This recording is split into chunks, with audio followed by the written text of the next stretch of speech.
இன்றைக்கி மீன் குழம்பு ஃப்ரெண்ட்ஸ். பார்த்திங்கன்னா மீனை நல்லா கழுகி வச்சுருக்கேன். ஒரு 4-5 தடவை கல்லுப்பு போட்டு நல்லா க்ளீன் பண்ணி நீட்டாக வச்சுருக்கு. இதில் வறுத்து தான் குழம்பு வைப்பேன் எப்போதுமே.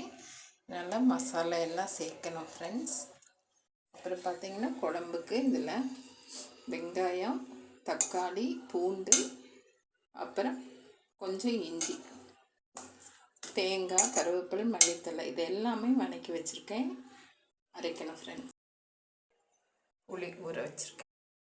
வறுவல் மசாலா, மீன் வறுவல் மசாலா, மிளகாய்த்தூள், மஞ்சள்தூள், இஞ்சி பூண்டு பேஸ்ட்டு வீட்டில். எனக்கு இந்த மாதிரி மீன் தான் ரொம்ப பிடிக்கும் ஃப்ரெண்ட்ஸ்.